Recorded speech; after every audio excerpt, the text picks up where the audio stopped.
Every new beginning comes from some other beginning's end. Now, that line, that quote is actually a few thousand years old. And you know what? It still hits because losing everything is not the end.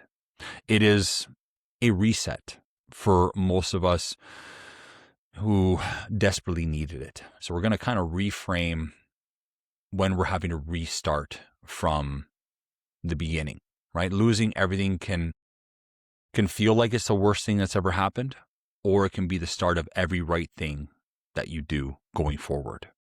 So welcome to another episode of From Shadows to Strength. I'm Tyson and Jay is here with me.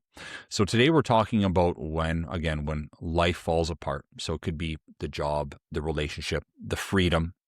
I went through that.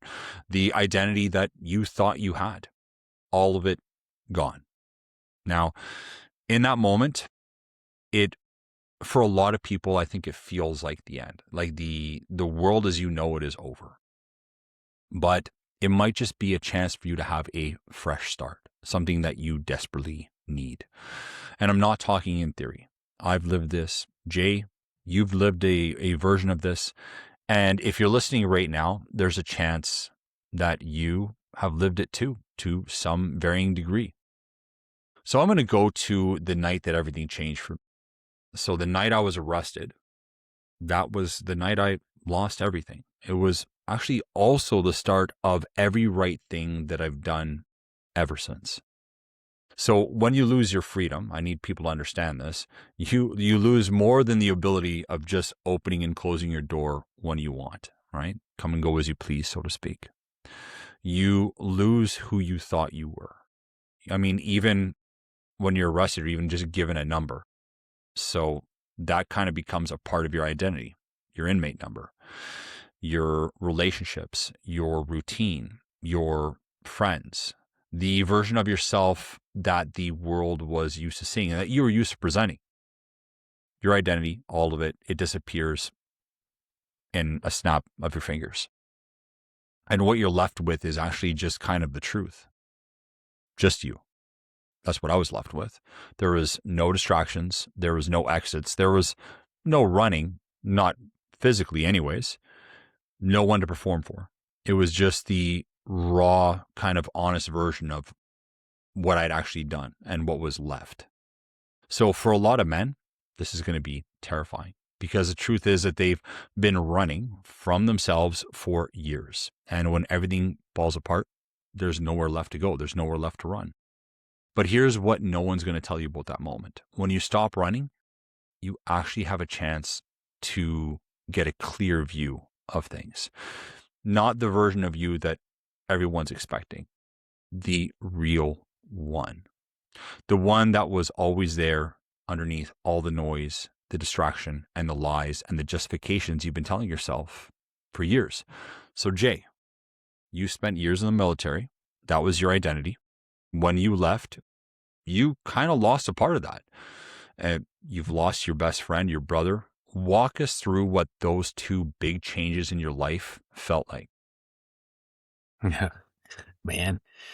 Yeah, military, we've talked about it before, and it's like when you first get out, you're happy, because you're like, I'm retired, I'm happy, and I don't have to do anything. And, it's like you think you have all this freedom, and you do. You have your entire day and night all to yourself, and then about, I guess, 2 months down the road, you realize, man, military was more of me than I thought it was. And it wasn't just a part of me, it was my whole identity and, this and that. And then you start struggling because now you have to find something else.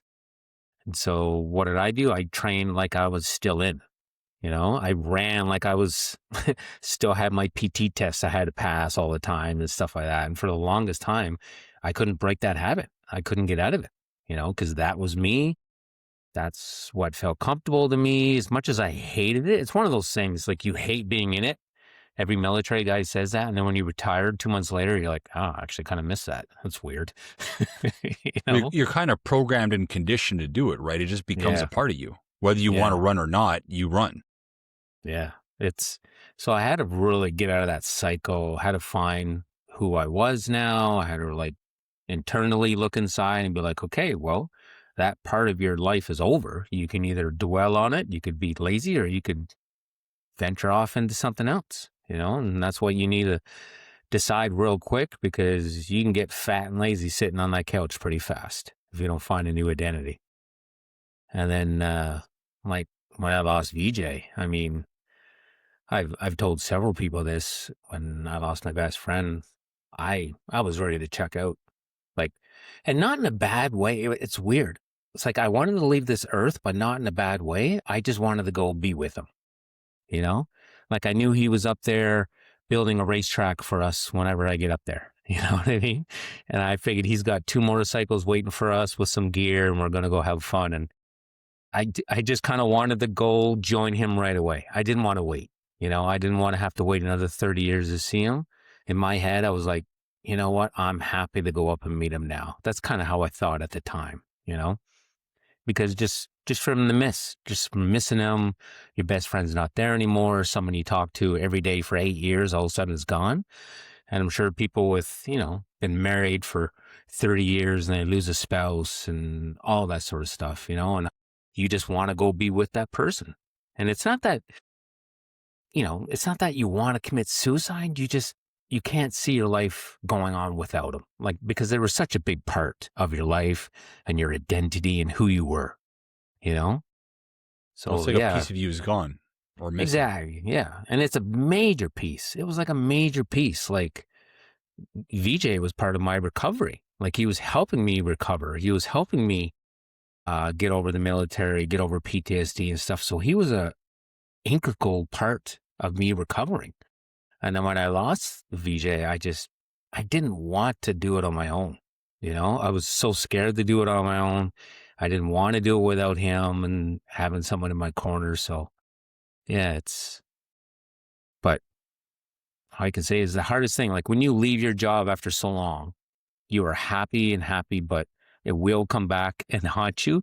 So you got to set something up, whether you work at a farm, whether you volunteer somewhere, whether you be a big brother for kids, all those different companies, whether you just get a dog and enjoy life and enjoy nature and something, you definitely have to find something else, or you will just, it's called brain rot, I guess it is, where you just sit there and you just, I don't know, exist, but you're not living. Yeah, that's a beautiful way of putting it. And exactly what I'm always telling my clients is so many people are just existing. They're just kind of going through the motions in life. They're not doing anything that brings them actual peace and purpose and fulfillment. So you wonder, like, why are you so pissed off, or why are you so sad, or why are you so angry? Because you're not doing anything meaningful in your life. And yeah, I remember you on the treadmill when you came out of the military. I remember being beside you once and I was like, dude, why are you still running so hard? And you're like, oh, it's because it's what I do. I'm like, yeah, but your knee is always killing you. So like, why are you running so hard? And you were just, it's what I do every day. And I remember like telling you, like, bro, you have nothing left to prove to anyone. You did your time. You served your time. And I remember encouraging you to like do something. And I'm, yeah, you had V, and there are certain people I know we were reminding you, like, bro, time to like figure out what's the next step, because you need purpose. Military gives you purpose, gives you structure. As men, we need that. Now, I don't know if you ever heard of the book, Who Moved the Cheese? No, never heard that one. So it's one that I did a program with in minimum security. And the one thing that you run into when you're in prison is institutionalization. And this applies to the military as well. When you're doing something for so long, you accept kind of the parameters and the limitations that come along with it. Again, you become conditioned. So for us, a lot of people, especially lifers, institutionalization, it sets in after 7 years. So a lot of lifers will stay stuck in like medium security. They'll go from max, they'll go down to medium. Some of them will go to minimum, which is, almost the last step before your halfway house. But they won't know how to to operate in that low security setting because there's almost too much freedom. There's almost too much that they can do. And that taste of freedom is almost there. So they'll do something really stupid, not something huge, but something just enough to get them back to medium. Because there, the medium is like almost like the Goldilocks. It's like the sweet spot. So this book, Who Moved the Cheese, was talking about how as humans, we find it so hard to be able to adapt to change when change happens. So we get into this routine where it was basically two rats and two little humans in a maze. I guess the humans were supposed to be the same size as rats in the story. And they always went to the same part in the maze where they had cheese. But one day they show up and the cheese is gone. There's no more cheese. So now the rats, they move on instinct. They automatically go into the maze without thinking because it's instinct. They need to eat to survive, to go find the new source of cheese. But the two humans who had become programmed to go to that same spot, they didn't want to leave. Right? One was, I think it's Hem and Haw were the two little people. Okay. Yeah, I get And it. yeah, so there's Sniff and Scurry. They were the rats. And then there was Hem and Haw. Now Hem, he refused to move and blamed everyone for the predicament rather than actually doing something. Whereas Haw, he was fearful and apprehensive at first, but he realized that he had to kind of move despite his fear. Right? And along the way, even though his journey was a little bit longer, he left lessons along the maze in hopes that Hem would follow. So little words of encouragement of his journey as he went to go find it. And sure enough, he finds a little bit of cheese and, you know, he's happy. He eats a little bit, puts some in his pockets, and he continues on to the maze until he finds this new, I think it's in section N. They are in section C for the cheese. He finds the new source in section N, and there's even more cheese and different types of cheese this time. All because he didn't allow his fear to paralyze him, to stop him where he was. And now he has even more than before because he was willing to take that risk and go out and move and do something. You know, and it's so much in life like that. We are almost paralysis by analysis or become conditioned, or like myself and other lifers, we're institutionalized. We're in a place of comfort, even though that place of comfort is giving us nothing in return and is maybe even taking everything from us and slowly destroying us. And then maybe it all is just gone one day. We wake up, it's gone. So what do you do? What do you do when everything that you've known, whether it's good or it's bad or its existence, what you know is fundamentally gone? I mean, when I lost everything the night that I was arrested, you could make the case that I was living a pretty shitty life. I was not doing good things. I didn't have a good lifestyle. I was in a horrible relationship with my ex. It was toxic. You know, like majority of my friends weren't really my friends. I had ruined all the good relationships I had in my life. And I was morally and spiritually bankrupt. But yet a part of me wanted to hold on to that.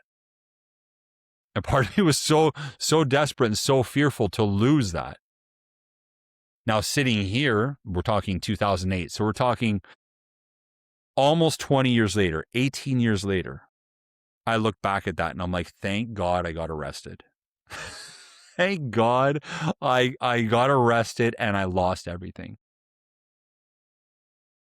So, you know, if we look at realization, you know, after sharing that little story, that little anecdote of Who Moved the Cheese, this kind of pivots to the next segment, and that's about realization and acceptance, right? So after we fall, there's two paths that we're left with.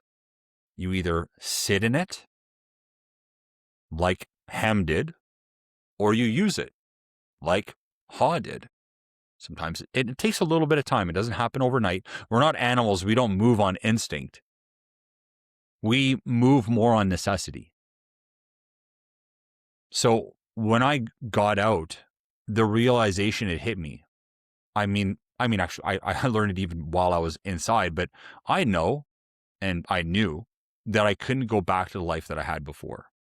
I mean, literally a block and a half over, I have a guy, an old friend of mine that he was never into any life of crime or anything like that, but just an old acquaintance. And he lives over there.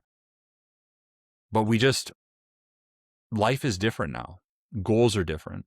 Everything shifts, right? So the relationships you had, the habits you had, the identity that I had built, they were the things that led me to prison in the first place. And the sad thing is, a lot of the time when people have lost a part of themselves or whatever it is that they've had to walk away from, that's the part that they usually miss. The comfort. It's not that it was good, it's that it was comfortable. And they think that the goal is to get back to where they were. It's like, oh, I got to get back to that. Rebuild what they lost. Get my old life back. I think one of the best songs, and I still have this song on all of my gym motivation playlists. When I was in OCDC, so in case anyone doesn't know what that is, Jay's heard me reference OCDC. That's the Ottawa Carleton Detention Center that's on Innes Road. It's the provincial prison that when you're waiting to be kind of charged, or you've been charged, but you're waiting your arraignment and your sentencing, they hold you there or in other provincial prisons. So I was between there and one in Quebec called RDP, Rivière des Prairies. I was getting transferred back and forth because I had my murder charge in Quebec and I had steroid and drug trafficking charge in Ontario.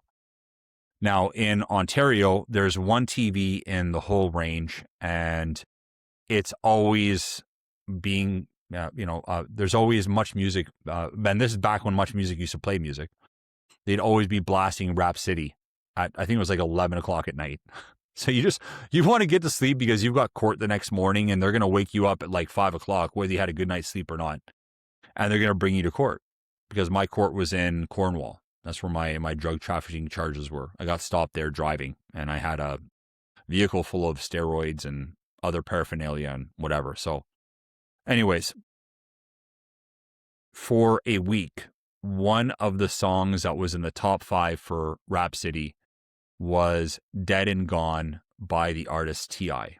I don't know if anyone knows that song, but every time that song came on, the first time I heard it, I just liked the beat. But then when you're sitting in your cell and this is blaring in the wing, I started actually listening to the lyrics. And the lyrics were profound because in the lyrics, he's talking about how his old life was dead and gone. And I started to come to a realization while I was laying in my 6x8 cell, sometimes because in provincial, you do have I was telling you this actually today, Jay, that's where you're double bunked. Sometimes you're double bunked or you're triple bunked because of how overpopulated the provincial prison is. So sometimes I'd be on my alone, or in this case, I think when that song was playing, I actually had a co-lock. But, at that time, you're just kind of chilling and you're not really talking or anything like that. So I'd listen to that song and I came to this realization that no matter how much I was yearning for the life that I had, that I missed, that I wish I could go back to, I couldn't. I was coming to the realization, as much as I think I tried to justify or minimize or lie to myself, there's a part of me that knew that version of myself would never exist again. Right? That old life, guys, people listening right now, that's what broke you. That's what broke me. You don't want to rebuild. You can't rebuild what failed. Right now is the opportunity to actually build something that's going to hold you. But that requires acceptance. And not like, no, like real acceptance. you need to almost look at yourself and realize this is where you're at. I remember making a post about this, that in order to move forward successfully, you have to accept where you are, not where you wish to be, not where you thought you'd be, where you currently are, no matter how shitty the situation you find yourself in, because that's your truth right now. And that's what you start working with, not the wish, the truth, the reality. And then there comes that identity question, because identity is a big part of who we are. Who am I without maybe that relationship? Who am I without maybe that job or whatever it is that you lost? And the thing is, the answer is you're still you. But you're now hopefully working towards the version of you that's always been there, but just been buried and silenced. It's not about fixing yourself. It's about forging yourself, right? And that's enough to start. So, Jay, a question for you. After leaving the military and all this with V, did you ever have that urge to go back to who you were? Yeah, there was a time like after V left and stuff. Oh, it was funny. I don't know if I ever told you that. I signed up to go to Ukraine, the fight on Ukraine's side. Oh, okay. Nope. Now I know. Yeah. Yeah. After How long ago was that, if you don't mind me asking? Oh, that was 2022. 2022. Okay. So so 4 years ago. Yeah. Yeah. After V had passed and everything else, there was really nothing for me at the time. This is my thinking at the time. I was like, there's nothing for me here. I can't go back into Canadian Special Forces because I was released because of, PTSD and stuff like that. And yeah, I started filling out the paperwork to go to Ukraine. And yeah, I was going to go there, and there was a few guys that had retired kind of around the same time as me who were also going there. They were also filling out paperwork to go there. So in my head, I was like, hey, we're getting the team back together. You know what I mean? And we'll just go to Ukraine and it'll just be normal. But, luckily, I got some help. And I started talking to people and stuff like that, because if I would have went to Ukraine, easily I wouldn't have come back. Either I would have stayed there forever or something, would have happened. But yeah, it was just, that's kind of how bad I was that I needed to find a purpose. And I was going back to the only thing I kind of really knew, and the thing you were good at. Yeah. And Ukraine was taking anybody, especially with past military experience. It was 4 years ago. They were asking for as many soldiers as they can get. Even now, I think they still are. But at that time, yeah, that's what I was going to do. It's interesting you say that, because it's literally how I was going to finish this part of the segment. I think a lot of men, when they fail at whatever it is or whatever they're struggling with, they try to go backwards, right? And they chase the old version. But that old version, it doesn't exist anymore. And even if you try, it never will. Now, there's a quote, and I was trying to think of the quote, and thankfully you can always ask AI. So I asked my personal AI that's now working with my business. And the quote, I think, is perfectly fitting for this, that no man ever steps in the same river twice, for it is not the same river, and he is not the same man. And that's from Heraclitus.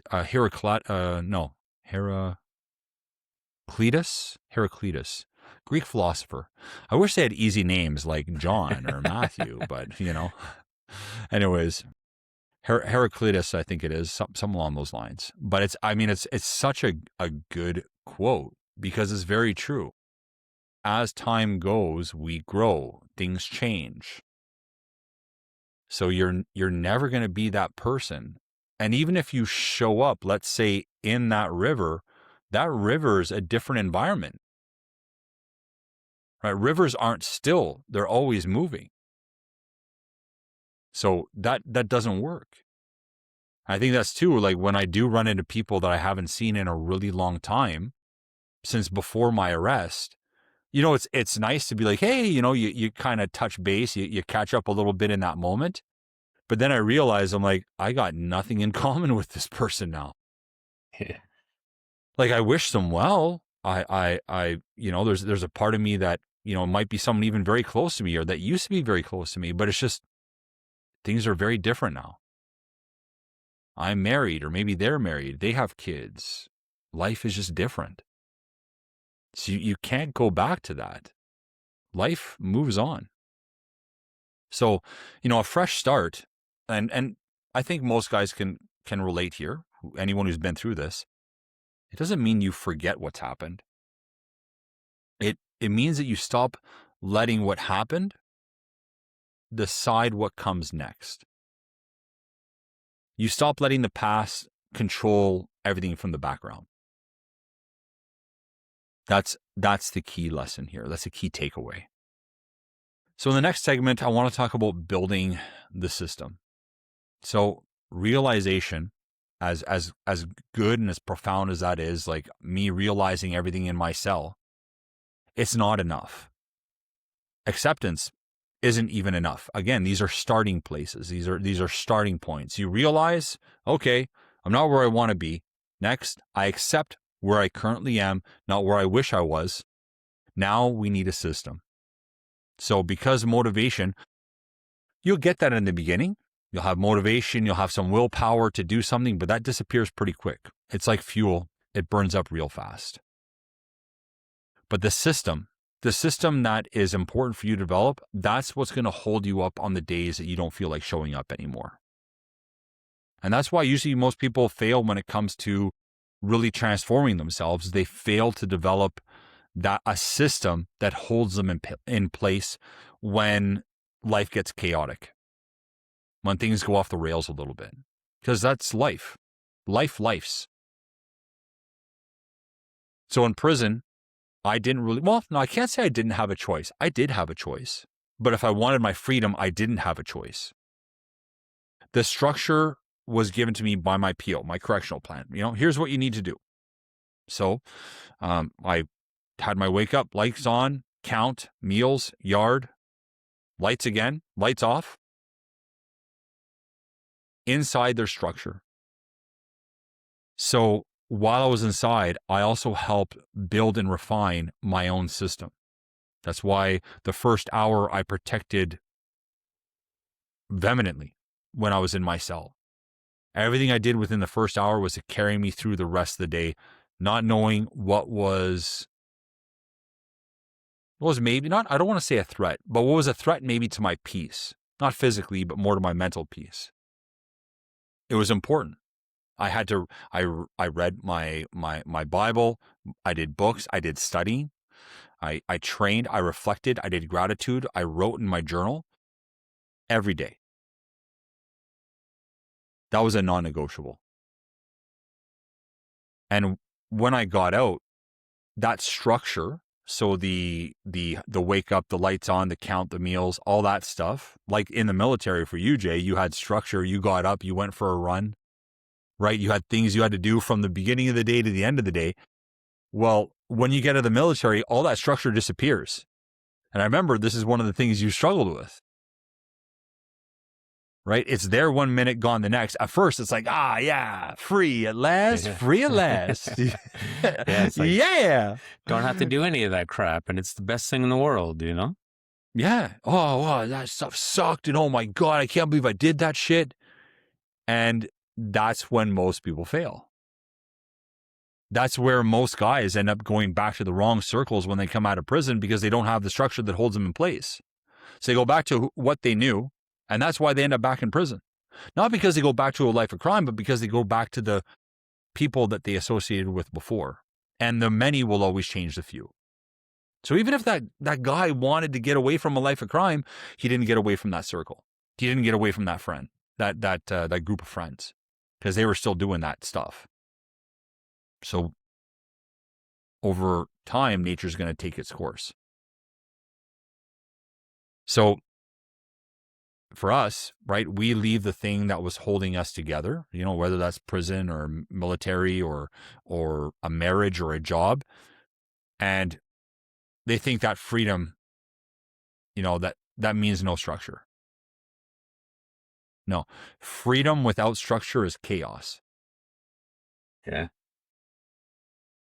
Freedom. I remember reading this quote that most people have a cage or live in a cage, but freedom is what's making them not realize that they're actually living in one, because they have so much choice, but they're choosing the wrong things. So you've basically built this prison due to how much freedom you have. But your freedom is not allowing you to choose the things that you need, that are necessary to better yourself. So you're choosing the things that's actually destroying yourself slowly. So structure, that's what makes freedom possible.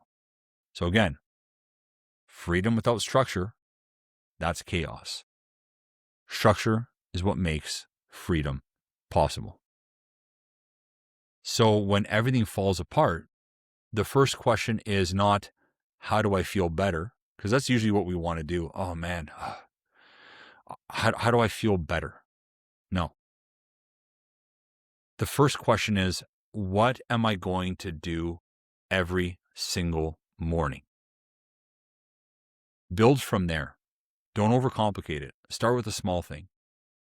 Start with something manageable. If you can control your morning, you're going to win the day. Win the morning, win the day. I've said that 1,000 times. And I say it to all my clients. One day at a time, one habit at a time, one decision at a time. Just make sure that it's working in alignment with who you want to be. And every day, make sure you define what your alignment is. Who do you need to be for that day in order to get through the day? And is that aligning with who you're trying to become? So Jay, after everything you've been through, what did your daily structure look like when you were rebuilding? I learned to pick and choose what worked for me. So the military had a lot of things I liked and didn't like, obviously, like anybody in a job, but I just picked and chose all the stuff I liked. Like, I liked the getting up early in the morning. I like laying my clothes out the night before. I like having my shoes ready at the front with my gym bag already packed. And, so all that stuff that I liked, I kept that. And I put that in my new kind of routine. It's like, you don't have to get rid of your last job. Some people think when you get out of the military, you got to flush all that information and just be free. Well, what I learned is you can just take what you liked about it. So I like to, having meal prep like we do every Sunday, having all my meals ready, my protein shakes, my gym clothes, like everything's set up in the morning. So I wake up and everything's there. I don't have to think about it. It's just this normal routine I do, and I'm out the door at the gym, And so I like parts of the farm where I work at. So I take the parts of the farm I like, and I take parts of the military that I like, and I'm making new life, but I can do it by putting two different things together. And people think you have to start fresh and brand new and not take anything from your past. No, use what helped you. Like, I'm using everything that I liked in the military, all the stuff that kept me on the straight and narrow, stopped me from snacking or drinking or, taking gummies or whatever it is now, because I had a job to do the next day. I had something to do the next day. So I'm going to use all that, but It doesn't mean I have to do like a, run all the time and everything else. I have to listen to my body. So it's like pick what works for you and then pick some new stuff and put it all together and make a new routine, a new life, a new start, you know? But that's what you have to do. You have to don't just forget everything of your last life. Look at you. You got out of prison. If you forgot everything you did in prison, didn't follow any of that discipline or whatever, who knows where you'd be today? But you I'd be kept back it. inside. Yeah. I'll tell you right now where I'd be. I'd be Yeah. right back in prison if I let go of all the good things that I learned in there. Yeah. So you kept that discipline. I kept the military discipline, and we used it for our new life to help us start something new. So if people are having a hard time or a bad life now or whatever, it doesn't mean you have to get rid of it all. It's just you have to cut out, as they say, the cancer part of it. Keep everything that's working well, just cut out the cancer. Get rid of that cancer, that whatever, dragging you down, whatever. Sometimes you just need to take out 20% and the rest of your life is good. But people think they need to restart a whole new life, 100% restart, you know? That's phenomenal advice. That's one of the best things. And you've said a lot of good stuff on this podcast, but that's one of the best things I think you've ever come with. Because you're right. Not every aspect of your life is bad. No, there's some great things to it. Like, I mean, if I look at my life in the past, right before prison, I worked out. I ate decent, not great. I was young, so like, I mean, I still ate a lot of protein and stuff like that, but it wasn't as clean as now. But I understood the importance of working out, so I kept that in, and I didn't have much else that was good, regretfully. But I was able to keep in some good relationships that I had actually walked away from. I was able to get them back. So, sometimes, we might be in a place where good people that we know truly have the best intent and real love for us have maybe even distanced themselves from us. I really want people that are listening right now to think about that, because that's something I also realized when I was in prison, is that the people that were around me when I went into prison left me high and dry. The people that had left me before I went into prison because they didn't accept what I was doing, realized when I was making a change, they came back into my life. So sometimes your restart is like actually getting back some things you lost because those people were holding their no. No, I'm not going to support Tyson while he's living this life. And then when I started to make change, there they were. And you start to be like, oh shit. Like that was on me. All this stuff was on me. And you start to keep in those things that will help you succeed in this new life that you're building while you're moving on. So here's what people have to kind of sit with and they need to hear. The systems that Jay and I adhere to are boring. Yeah, very. Very. They're boring and they're repetitive. Yeah. But that repetition, that daily repetition, because we repeat them every day. It's not just Monday to Friday. It's Monday to Sunday. It's 24/7, 365. Now, I'll just give you a quick example. I think it was Tuesday morning or Monday morning. One of the mornings this week, I woke up and it was raining. Like, I mean, it was really coming down. Now, look, I know I'm not made of chocolate, but I did not want to go and walk in pouring rain. Neither did my dog. So instead of going out and doing my usual 30-minute walk, which I love to do, because I habit stack. When I'm doing my walk, I do my gratitude. I do my alignment. I kind of reflect and prepare for the day ahead, because I always know what my day has. My schedule is pretty routine with my clients and different things like that. What's on the agenda, what tasks I have to get done. I go through that. And I also kind of think of like my short-term, midterm, and long-term goals that I have. And I'm thinking, okay, what am I doing today that's not just in alignment with who I am, but that aligns me with my goals, that ensures that within the time frame I'm looking to do or looking to achieve these things, that'll get me there. So I couldn't go out and do that. So what did I do? Well, I woke up. I still did 20 minutes of movement. So I just did mobility. I did some hip stuff, which God knows as you get older, Jay, doing mobility is a good thing. And once I finished my mobility, I did my gratitude, I did my alignment, I did some reflection, and then I started my day. So I still stayed off my phone. I still held my promises to myself that I'm not going to do that stuff until an hour, delay that gratification. My day just changed a little bit. And that happens in life. Sometimes you sleep in. Sometimes, you miss your alarm. Sometimes the kids are sick and you can't get to do what you want to do because life is just lifing. You have to be willing to adapt on the fly. But I still prepared the night before.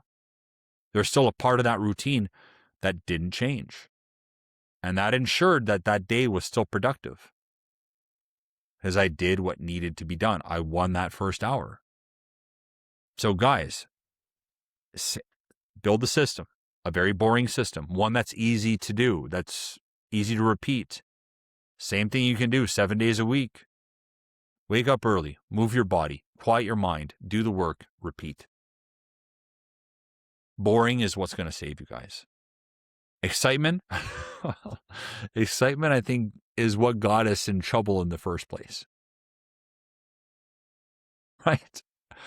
I mean, I always look at Joelle, and I mean, I have an exciting life, maybe exciting in a different way with her. I think it's exciting. When I say exciting with my wife, it's because we're growing together. And even though life is on repeat, we do so much new stuff together. But I married the woman that I need, not the woman that was exciting. And in turn, life just is better.